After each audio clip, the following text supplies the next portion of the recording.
वहीं कुछ लोग ऐसे भी हैं जो भारत में रह करके भारत की अस्मिता और भारत के अस्तित्व के साथ खिलवाड़ करना चाहते हैं। जो लोग इस प्रकार का कृत्य कर रहे हैं, उन्हें किसी भी भारतवासी को बर्दाश्त नहीं करना चाहिए। माननीय गृह मंत्री श्री अमित शाह जी ने देश की संसद में कश्मीर में धारा 370 और 35 ए को समाप्त करने की घोषणा की थी और देश की संसद की मोहर इस पे लगी थी और इसको पूरी तरह संविधान से धारा 370 को समाप्त करके आतंकवाद की ताबूत पर अंतिम कील ठोकने का काम किया था।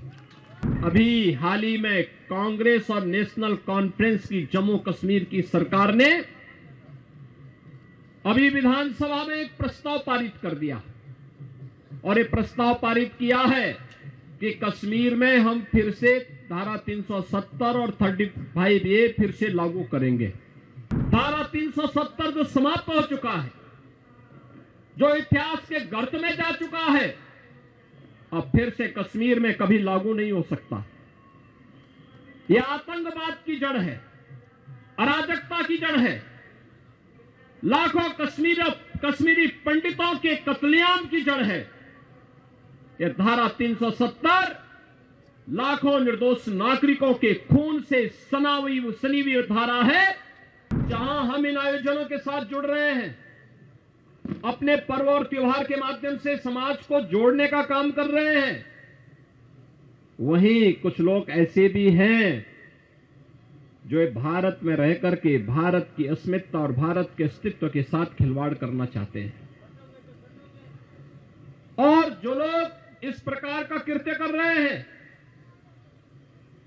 उन्हें किसी भी भारतवासी को बर्दाश्त नहीं करना चाहिए। याद रखना, 140 करोड़ भारतवासी जब एकजुट होकर के एक स्वर से बोलते हैं तो पूरी दुनिया आपकी बात को सुनती है। जब हम जाति, मत और मजहब के आधार पर बटे होते हैं तो दुनिया भी आपको नजरअंदाज करती है। एक स्वर से 140 करोड़ भारतवासी जब बोलेगा तो दुनिया की किसी देश की, दुनिया की किसी भी ऐसे तत्व की का दुस्साहस नहीं जो भारत की ओर टेढ़ी नजरों से देख सके। कोई नहीं देख सकता। लेकिन जब हम आपस में ही बटे रहेंगे तो ये दुष्परिणाम भी हमारे सामने आएंगे। और उस महत्वपूर्ण मुद्दे की ओर मैं आपका ध्यान आकर्षित करना चाहता हूं।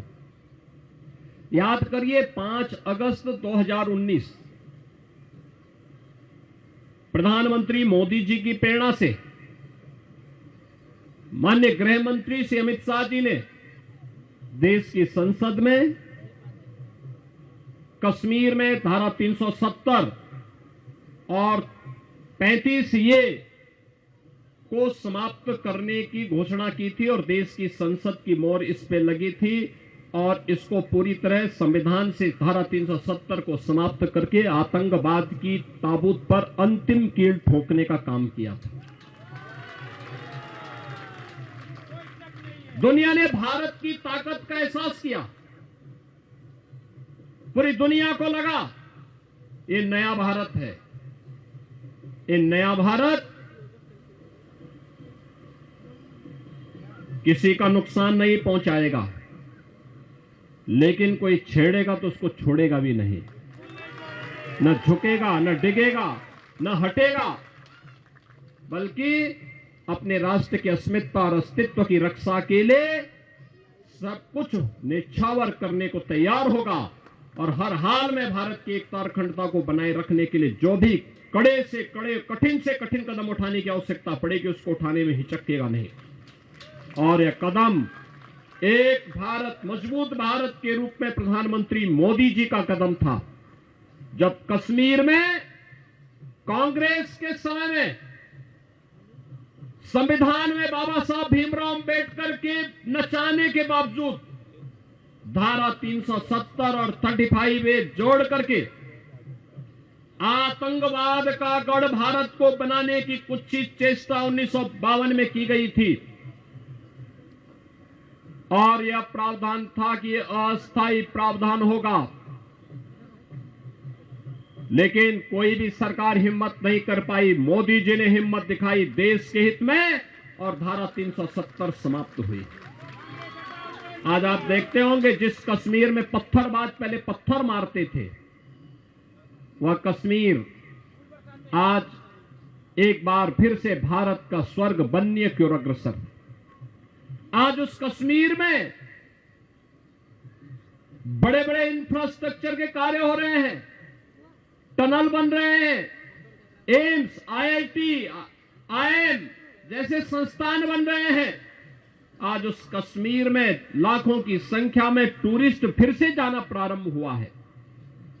याद करिए, वह भी दिन हमने कश्मीर के अंदर देखा था जब इस धारा 370 के कारण कश्मीर में व्यापक हिंसा होती थी, कश्मीरी पंडितों को निशाना बनाया जाता था और वहां पर जिसने भी भारत के पक्ष में कोई बोलता था उसका कत्लेआम होता था, सामूहिक नरसंहार होता था।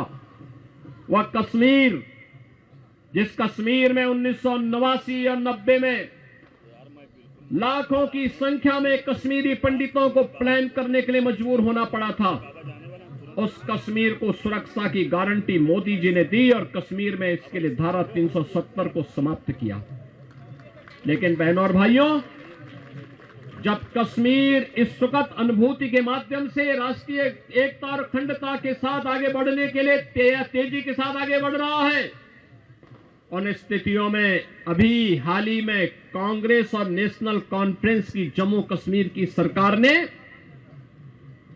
अभी विधानसभा में एक प्रस्ताव पारित कर दिया और ये प्रस्ताव पारित किया है कि कश्मीर में हम फिर से धारा 370 और 35A फिर से लागू करेंगे। बहनों और भाइयों, ये कांग्रेस और नेशनल कॉन्फ्रेंस की विघटनकारी विकृत मानसिकता को प्रदर्शित करता है। ये बताता है कि राष्ट्रीय एकता के साथ खिलवाड़ करके देश को फिर से आतंकवाद की भट्टी में झोंकना चाहते हैं। पूरा देश कांग्रेस के इस विघटनकारी प्रवृत्ति को देख रहा है और हम सब इसकी निंदा करते हैं और हम कांग्रेस के नेतृत्व को भी कहते हैं कि कांग्रेस के नेतृत्व को राष्ट्रीय सुरक्षा के साथ खिलवाड़ करने से बाज आना चाहिए। देश उन्हें स्वीकार करने को अब तैयार नहीं है, कतई तैयार नहीं है। धारा 370 जो समाप्त हो चुका है, जो इतिहास के गर्त में जा चुका है, अब फिर से कश्मीर में कभी लागू नहीं हो सकता। यह आतंकवाद की जड़ है, अराजकता की जड़ है, लाखों कश्मीरी पंडितों के कत्लेआम की जड़ है। यह धारा 370 लाखों निर्दोष नागरिकों के खून से सनी हुई धारा है, जिसने कश्मीर के माध्यम से, जिसने कश्मीर की सुगंध को मजहबी उन्माद के कोड़ में बदलने का काम किया था, जिसने कश्मीर जैसे धरती के स्वर्ग को एक मजहबी उन्माद के कोड़ में बदल करके पूरे कश्मीर की सामाजिक सद्भाव को तहस नहस करने का काम किया था। ये धारा 370 और 35A कश्मीर के अंदर आतंकवाद का वेयर हाउस बन गया था, जिससे आतंकवाद पनप रहा था, खुराक प्राप्त कर रहा था। लेकिन आज समाप्त करके जब कश्मीर मुख्य धारा के साथ जुड़ करके आगे काम कर रहा है, उन स्थितियों में जम्मू कश्मीर विधानसभा में पारित प्रस्ताव उस विघटन की बू को एक बार फिर से हम सबका ध्यान आकर्षित करता है। इन स्थितियों में हम कांग्रेस नेतृत्व को कहना चाहेंगे कि नेशनल कॉन्फ्रेंस और कांग्रेस मिलकर के जम्मू कश्मीर के अंदर जो कुछ कर रहा है, यह देश उसे कतई स्वीकार नहीं करेगा, किसी भी स्थिति में स्वीकार नहीं करेगा। 140 करोड़ भारतवासी हर हाल में भारत की एकता और अखंडता को मजबूती प्रदान करना चाहते हैं, हर हाल में उसकी एकता और अखंडता के पक्षधर हैं, और जो कोई भी उसके साथ खिलवाड़ करेगा उसको मुंहतोड़ जवाब देने के लिए हर भारतवासी तैयार होगा। आज के इस अवसर पर कांग्रेस को छठ महापर्व के अवसर पर मैं कांग्रेस से ही कहूंगा कि वह जम्मू कश्मीर विधानसभा से पारित इस प्रस्ताव के खिलाफ स्वयं भी बोले, अन्यथा भारत में कांग्रेस की वही स्थिति हो जाएगी जो जम्मू कश्मीर में धारा 370 और 35A की हो चुकी है। मैं एक बार फिर से, जो ये पर्व लोक आस्था के साथ साथ राष्ट्रीय एकता, एकात्मता और अखंडता के प्रतीक हैं, इस अवसर पर मैं एक बार फिर से आप सबको छठ महापर्व की हृदय से बधाई देता हूं। लोक आस्था का यह महापर्व छठ आप सबके ऊपर, छठी मैया की कृपा आप सबके ऊपर बनल रहे।